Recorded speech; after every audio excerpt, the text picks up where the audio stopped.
Ini kayaknya mata kamu ada yang salah deh. Itu this is the worst surgery. Jadi tuh operasinya tuh kita fully sadar, terus akhirnya dalam sebulan tuh langsung hilang gitu loh, langsung kayak balik ke awal, which is crazy. Hi guys, so this is my first video talking to the camera, so I really hope that you guys don't mind me being awkward. But in this video, I wanna talk to you about my eyelid surgery journey that I have been done twice. The first one is the non-invasive surgery and the invasive surgery. Ini adalah before-nya aku sebelum treatment sulam ataupun operasi apapun di mataku. Jadi ini virgin eye aku, kurang lebih bentukannya kayak gini. The main reason why I choose to do something with my eyes itu pertama karena I really love putting makeup, dan aku tuh ngerasa kalau misalnya mataku droppy itu tuh even pakai eyelid tape aja tuh nggak works, karena tuh mataku tuh tipenya yang kayak kalau dikasih eyelid tape dia tuh bakal kayak mantul gitu loh eyelid tape-nya, which is doesn't work. Jadi kayak MUA juga susah banget buat make upin aku. And the second one is kalau misalnya kalian pakai eyeliner, I'm pretty sure kalau misalnya kalian itu monolid yang bener-bener monolid banget, pasti tuh kayak kesulitan buat kelihatan gitu loh eyelinernya. Jadi aku ngerasa makeup is not a choice for me to fix that part of my eye. That's why I decided to take sulam alis itu. Sulam alis, sorry. I decided to do the sulam eyelid itu. Nah, kalau misalnya untuk sulam eyelid di 2020, I think nggak banyak yang bahas. Mungkin dulu resource yang ada itu dari satu Citi Tantaira, and the second one is Vivi Chen, influencer dari Medan, dan mereka berdua itu ngelakuin di tempat yang sama. But turns out dia tuh nggak bisa terima eyelid lagi, job eyelid lagi. That's why I'm doing it di tempat lain. And back then aku nggak tahu kalau misalnya ngelakuin persulaman eyelid ini itu harus dokter, karena aku pikir sulam alis aja bisa sama yang bukan dokter. Jadi aku pikir kalau sulam eyelid juga nggak apa-apa gitu loh kalau bukan sama dokter, which is totally wrong ya guys ya. Karena apalagi kalau misalnya kalian yang kayak harus diambil lemaknya, itu kan harus ada sedikit sayatan ya. Kalau itu bukan dokter, it's actually dangerous. So make sure untuk ke dokter gitu loh. Tapi back then, thankfully nggak ada yang aneh-aneh yang kejadian di aku. Jadi hasilnya itu kurang lebih kayak gini. Ini tuh bener-bener after the surgery, dan aku juga sempat foto waktu aku di sini, waktu aku lagi di anestesi gitu loh. Jadi untuk pengerjaannya itu dia anestesinya 2 kali. The first itu dia tuh suntik gitu loh di bagian matanya. Jadi anestesi lokal di matanya disuntik. Itu sakit. Itu sakitnya itu kurang lebih 5 out of 10 maybe. Dan after that dia tuh pakai numbing cream lagi, jadi biar lebih kebas lagi matanya. And then dia langsung sulam sesuai sama garis yang dia udah bikin. Dan itu garisnya pakai pen gitu loh, jadi kayak dia udah tahu oh estimasinya kurang lebih segini.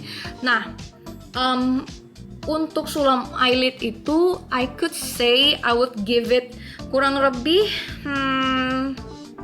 I think 8. No 8 is too good ya. I think 6 out of 10 for my experience. Why? Karena yang pertama, waktu aku habis sulam itu, aku ngerasa muka aku ya cocok-cocok aja sama bentuk eyelidnya. Karena kalau sulam itu FYI nggak se-horrible looking kalau misalnya kita habis operasi gitu. Lebamnya tuh biasa aja, nggak lebay. Tapi yang jadi masalahku itu adalah aku sempat kirimin juga ke tempat aku sulamnya. Garisnya itu kayak agak aneh gitu di mata kanan aku, jadi kayak nggak perfectly satu garis. I don't know why gitu loh. Aku bakal insert juga fotonya di sini biar kalian bisa lihat kalau garisnya tuh kayak nggak nyambung gitu loh. Nah itu yang buat aku nggak nyaman pertama. Terus yang kedua, untuk eyelidnya aku nggak tahu cuma aku atau gimana, tapi eyelid aku itu cuma bertahan 1 bulan, which is weird karena nggak ada yang pernah punya experience melakukan tindakan eyelid terus eyelidnya dalam sebulan tuh langsung hilang gitu loh, langsung kayak balik ke awal, which is crazy. Kalau misalnya ditanya how can your eyelid itu gone, I don't know how to explain karena aku juga personally bukan dokter. Tapi kalau misalnya yang aku lihat-lihat lagi, I think because my eyes itu problemnya itu bukan cuman di garisnya, tapi lebih ke otot. I think the problem is otot. The best way-nya itu adalah dengan langsung ptosis correction gitu loh, which is cuma bisa dilakuin di surgery. Fast forward di 2023, karena eyelid aku kan memang udah hilang dari 1 bulan setelah aku ini ya, jadi hasilnya cuma bertahan sekitar 1 bulan, which sebenarnya kalau dari hasil yang 1 bulan itu aku lumayan suka karena menurut aku nggak kegedean, nggak kekecilan, so it's good enough for me. I really like the result setelah udah di swelling, tapi karena itu nggak tahan, nggak bener-bener bisa bikin mataku kebuka, that's why jadinya agak harus melotot gitu loh untuk bener-bener bisa lihat garisnya gitu loh. And fast forward ke 2023, jadi my mom itu dapat info dari temannya kalau misalnya ada satu tempat eyelid surgery yang lumayan terkenal dan mereka banyak yang kesana, dan kebetulan teman dekat aku juga bikin eyelid surgery di sana dan hasilnya itu sesuai sama yang aku mau gitu loh. That's why I really trust the doctor dari hasil-hasil orang-orang terdekat aku. Jadi pengalaman aku ketemu sama dokter ini, first impression aku sebenarnya I'm not sure he's the right doctor for me, karena first thing first, this is my first surgery. Jadi I expect untuk dapat konsultasi yang lebih in-depth, karena menurut aku dia kurang menggali aku maunya seperti apa dengan detail dan nggak terlalu kayak kasih. Biasa tuh kalau aku lihat di vlog-vlog orang-orang yang operasi di luar negeri gitu ya, dokternya tuh bener-bener kayak kasih lihat gitu loh, kalau segini gimana, kalau segini gimana, terus dia bisa kasih advice gitu loh, kalau untuk mata kamu mungkin di size segini kayaknya terlalu besar gitu loh, atau mungkin di size ini kayaknya terlalu nggak kelihatan gitu loh. Aku expect that kind of consultation, tapi dia tuh lebih kayak lu maunya kayak gimana gitu loh. Oke, muka lu kan cabi nih, karena kebetulan 2023 aku lebih cabi dari sekarang ya. Muka lu kan cabi nih, ya udah nanti gue bikinin yang agak gede, terus kan mata lu kayak droppy gitu ya, gue bikin nanti eyelid lu agak gede biar nanti bulu mata lu juga bisa jingkrak gitu loh. Terus kayak aku ngerasa oke gitu loh, karena back then I think the doctor must know the best for me gitu loh. But turns out my gut feeling, aku tuh udah dalam hati udah ngerasa kayak aku kayaknya gak cocok deh sama dokter ini, karena aku ngerasa dari cara ngomong dia tuh kayak terlalu template gitu loh, yang kayak oke, nanti kamu tuh pantangan ini, kamu kayak gini dan gitu loh. Dia nggak kasih saran yang menurut aku perlu aku considerate and so on gitu loh. Jadi waktu bahkan beberapa hari sebelum aja aku tuh udah sampai ngomong ke temanku kayak, apa gua cancel aja ya eyelid ini, padahal gue udah DP gitu loh. DP bayar ya guys ya, jadi gue udah bayar DP. Gue ngomong ke temen gue, apa gue cancel aja ya, karena gue nggak ngerasa serk sebenarnya sama nih dokter gitu loh. Tapi because I'm doing it with my mom, and my mom actually pay for my DP buat this surgery, and the whole surgery itu provided by my mom. Dan aku ngerasa kayak kapan lagi nih gue bakal dapet kesempatan untuk di approve bikin eyelid surgery, which is susah banget karena my parents itu bukan tipikal yang support untuk OP-OP-an gitu loh. Dan second of all dibayarin lagi gue, karena ini nyokap gue yang mau gitu loh. Jadi gue kayak nebeng sekalian, kapan lagi gitu loh. Jadi kayak aku ngerasa mungkin ini golden moment. Dan karena aku udah pernah eyelid yang sulam, aku ngerasa I don't have to worry too much about operasi, karena sakitnya itu pasti cuma waktu disuntik anestesi aja gitu loh. Kalau udah saya anestesi tuh memang kebas gitu loh. But the thing is, ternyata ketika lagi surgery, I think this is the worst surgery ever. To the point, even though aku belum pernah hamil ataupun melahirkan ya, I think ini bakal agak mirip-mirip gitu loh sakitnya. Kenapa? Karena ternyata waktu aku operasi, biusnya tuh habis, karena pas udah selesai pengerjaan 2 mata itu disuruh kita buka mata, tutup mata gitu kan. Jadi tuh operasinya tuh kita fully sadar dari awal sampai akhir, kita cuma di bius lokal aja. Pas disuruh buka tutup mata setelah udah selesai di operasi dan dijahit itu, tiba-tiba dia ngomong kayak gini, ini kayaknya mata kamu ada yang salah deh.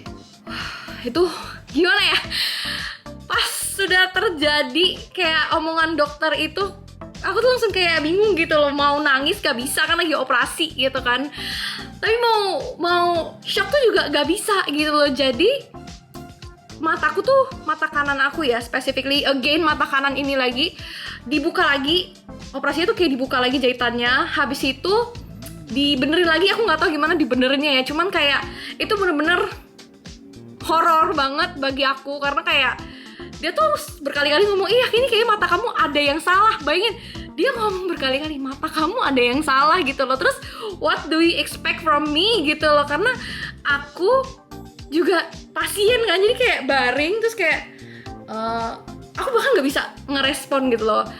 Dokter ini ngomong kayak gitu, dan karena eyelid aku dikerjain lagi, jadi total pengerjaan aku tuh sekitar 1,5 jam. Padahal idealnya eyelid itu 1 jam, tapi aku 1,5 jam bahkan lebih kayaknya. Nah, pas udah disuruh kerjain mata kanan aku ini lagi, jadi karena pengerjaannya cukup lama ya di satu mata ini ya, I don't know how, karena udah di bius lagi otomatis, karena kan jangka waktu operasinya kan ditambah gitu kan, lebih lama. Tapi tiba-tiba during kayak mungkin lagi dijahit atau gimana gitu ya, tiba-tiba aku tuh bilang ke dokter dan suster ya, sakit gitu loh. Padahal ini operasi udah dibius 2 kali, tapi kok sakit gitu loh, kok berasa sakitnya, bukannya seharusnya udah dibius tuh nggak sakit ya, kenapa sakit gitu loh. Terus itu tuh kayak mereka cuman, oh iya sabar ya, soalnya ini udah 2 kali biusnya, nggak boleh lebih lagi, kalau nggak nanti over. Terus tuh kayak, jadi aku harus menahan rasa sakit ini gitu. Jadi I can feel the pain, kayak dijahitnya tuh kayak aku bisa merasakan, dan aku masih inget rasa sakit waktu aku operasi itu. Aku sampai traumatized gitu loh. Aku sama mamaku sampai, aku nggak tahu mamaku gimana, tapi my pain tolerance sama my mom pain tolerance itu obviously aku lebih tinggi, karena aku backgroundnya itu sering suntik-suntik apa ya, acne, jerawat ya, suntik jerawat, terus di facial lah, apalah, operasi cantengan lah, pokoknya aku lebih banyak melalui hal-hal yang aneh-aneh daripada mamaku, karena mamaku nggak pernah surgery kecuali melahirkan ya. Nah, jadi aku expect kayak kalau aku aja sesakit itu mungkin mamaku lebih sakit, tapi ternyata mamaku chill gitu loh. It means kayak my surgery itu kayak there is something wrong with my surgery gitu loh. Jadi kayak habis aku surgery, aku sama mamaku kayak bisa diem, karena to be honest guys, if I complain about the surgery, my mom tuh kayak bakal angry, atau bakal kayak, tuh kan mami udah bilang kamu masih kecil, kamu nggak perlu operasi, kecuali mami kan udah tua gitu loh. Nah, aku tuh takutnya kayak gitu loh. So I just really silent the whole day after the surgery. Kayak aku bener-bener oke, aku diem aja sampai aku nyampe rumah, dan kayak we basically talk about how painful it is, because after I think 2 hours after the surgery, kita tuh baru kayak pain biusnya tuh bakal hilang kan. Jadi tuh kayak kita berdua tuh ngerasain sakit yang lebih parah daripada sakit waktu kita operasi, of course gitu loh. Apalagi mamaku kan, karena mamaku kan dia operasinya termasuk berhasil gitu loh.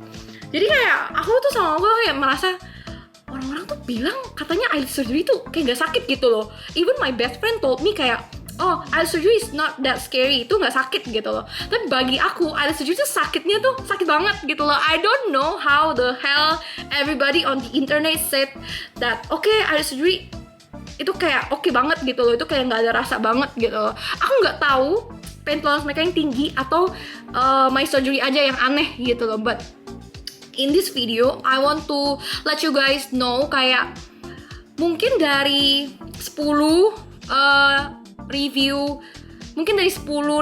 tentang eyelid surgery atau OP-OP-an, mungkin 10-10-nya maybe cuma 2 orang aja yang mungkin punya experience kayak aku, karena kebanyakan mereka tuh kayak ya udah successful aja. Apalagi eyelid surgery itu katanya emang surgery yang paling common gitu loh, yang paling gampang lah, nggak sekompleks kayak hidung dan lain-lainnya gitu loh. Dan ini juga termasuk operasi yang lumayan kecil, nggak segede kayak kita facelifting atau apalah bone structure dan lain-lainnya, nggak segede itu gitu loh. Tapi it doesn't mean that itu tuh nggak ada resiko sama sekali. I can say my eyes itu termasuk golongan sausage eyelid gitu loh. Kayak kalau misalnya kalian lihat di sini, kayaknya lebih mending kalau misalnya aku kasih lihat video dan foto-fotonya aja ya, kurang lebih. Nanti aku bakal input fotonya kayak gimana dan videonya kayak gimana biar kalian bisa lihat. But I think for this kind of experience, menurut aku ini tuh bener-bener something yang I can say I truly regret. Bener-bener I truly regret doing gitu loh. Karena first thing first, I didn't listen to my gut feeling. Second of all, aku tuh bisa dibilang untuk keputusan surgery aku, bukan yang sulam ya, yang surgery ini aku lumayan impulsif. Jadi kayak aku nggak bener-bener prepare dan searching lebih dalam lagi dan second opinion lagi gitu loh. So if I can redo this again, the first thing that I would do, yang pertama adalah siapin mental for worst case scenario. Karena walaupun kebanyakan surgery eyelid itu successful, ada juga kejadian kayak aku yang memang gak sesuai sama yang aku mau gitu loh. Dan ini menurut aku case yang cukup sulit untuk diperbaiki, karena aku udah searching dan aku udah sering mental breakdown selama I think 2 tahun ini ya. Kalau misalnya eyelid kita kecil terus kita pengen gedein, it's totally easy. Tapi kalau misalnya eyelid kita gede terus kita mau kecilin, it's totally different story gitu loh. Jadi mending pikir-pikir daripada ujung-ujungnya nyesel dan kalian harus revisi 2-3 kali lipat harga operasinya. Yang kedua yang bakal aku prepare pastinya adalah budget, karena tiap orang pasti punya preference beda-beda ya. Ada yang pengen matanya tuh kayak dibikin kayak kelihatan gak operasi banget gitu. Ada yang kelihatannya pengen obvious banget, ada yang pengen gede, ada yang pengen lebih kecil. Dan tiap negara itu punya ciri khas, punya dokternya tuh punya ciri khas masing-masing gitu loh. Contoh kalau misalnya di Korea itu lebih cocok untuk kalian yang mungkin memang pengen operasi yang kalian gak operasi gitu loh. Tapi kalau misalnya kalian pengen yang lebih obvious, lebih kelihatan, mungkin bisa di Thailand gitu loh. Kalau misalnya matanya yang Asia gitu ya. Atau kalau misalnya kalian yang matanya yang Indonesia banget, yang lumayan belok gitu loh, mungkin operasi di Indonesia atau di China itu mungkin lebih suitable gitu loh. Jadi beda-beda, tiap negara tuh punya specialty-nya masing-masing sesuai sama keahlian mereka gitu loh. Jadi menurut aku mendingan keluarin budget buat operasi di tempat yang memang sesuai, yang dokternya tuh udah experience untuk tipe eyelid atau tipe operasi karakter muka yang kalian mau, daripada kalian operasi di tempat oh yaudah yang penting deket aja, yang penting gampang aja, tapi turns out itu bakal jadi disaster yang kayak aku udah laluin gitu loh. Dan yang tiga menurut aku yang paling penting untuk disiapin juga itu adalah mental untuk melalui post OP. Mungkin kalau misalnya kalian lihat di sosmed itu ngeri ya, kayak sakit dan lain-lainnya gitu loh. Tapi menurut aku lebih sakit lagi ketika kalian yang jalaninnya gitu loh. Karena personally waktu aku eyelid, walaupun cuma bengkaknya di mata, tapi tuh it's really hard for me to look in the mirror and see myself melalui fase yang sejelek ini. Dan tiap orang punya recovery yang berbeda-beda. For me, recovery aku tuh golongannya yang termasuk cukup lama. Untuk recovery aku tuh mungkin 3 bulanan something tuh masih bengkak. Bahkan setengah tahun itu mataku masih besar gitu loh. Jadi bahkan lebih besar dari sekarang ya. Jadi menurut aku ya perlu banget siapin mental buat menghadapi fase post OP yang memang dokter pun gak bisa guarantee kalian tuh bakal puffy-nya atau sensitifnya berapa lama. Dan ada satu hal lagi yang menurut aku gak banyak orang yang bahas adalah sensitivitas kalian terhadap sesuatu gitu loh. Maksudnya gimana? Contohnya di mata aku sebelum aku operasi ya. Jadi even aku udah sulam eyelid sekalipun, mataku tuh gak pernah ada masalah atau yang kayak gak pernah ada keluhan sakit atau gimana pun gitu loh. Tapi after my eyelid surgery, aku ngerasa mataku tuh lebih sensitif, dimana biasa kan kalau misalnya masih di bawah 1 tahun mungkin mata masih bengkak ya. Tapi menurut aku mataku bisa lebih bengkak lagi kalau misalnya aku kecapean. Jadi di mata yang udah puffy ini bakal lebih puffy lagi di 1 tahun pertama gitu loh. Aku nggak tahu efeknya dari mana. Tapi ternyata teman aku juga ada yang sempat sharing, oh iya aku juga habis operasi eyelid, mataku tuh juga lebih sensitif. Jadi kayak kalau misalnya aku kecapean tuh gimana bisa bengkak gitu loh. Aku nggak tahu teorinya dari mana. Kalau misalnya kalian ada yang pernah ngerasain hal ini, kalian udah pernah operasi, kalian bisa banget komen juga biar aku juga bisa tahu gitu loh, apakah cuma aku dan temanku ini atau semua orang sama atau gimana, I don't know gitu loh. Dan yang menurut aku annoying sampai hari ini yang bikin aku nyesel operasi juga adalah setiap aku kecapean, walaupun udah nggak sebengkak waktu yang tahun awal, aku ngerasa mataku tuh sakit sampai kepala pusing gitu loh, rasanya kayak ketarik. Jadi itu sangat obvious kerasa tuh kalau misalnya aku habis olahraga intensitas tinggi, kayak aku tuh ikut dance class 2 jam, 3 jam gitu loh. Mataku tuh sakitnya tuh yang bener-bener sakit gitu loh. Dan itu specifically di mata kanan yang lebih berat, lebih sakitnya gitu loh. Even aku udah pergi ke spesialis mata, katanya there's nothing wrong with my eyes gitu loh, paling kering doang gitu loh. Tapi aku ngerasa ya itu hal yang cukup mengganggu karena sampai bikin pusing gitu kan, nggak nyaman banget ya. So I just really hope that by doing this video, anyone who is considering surgery, sekecil apapun surgery yang kalian mau lakuin, untuk bener-bener deep research. Jadi kalian tuh bener-bener gak bakal nyesel sama apa yang kalian lakuin, dan kalian tuh bisa dapet hasil yang sesuai sama yang kalian mau gitu loh. Karena kalau enggak, the pain itu bener-bener kayak, even until today, sekarang pun waktu aku lagi bikin video ini, aku tuh benci banget gitu loh ngelihat mataku karena I don't like how it look right now gitu loh. And I really hope I also can get the eyes that I want. So hope this video can help anyone, and thank you for watching. Bye.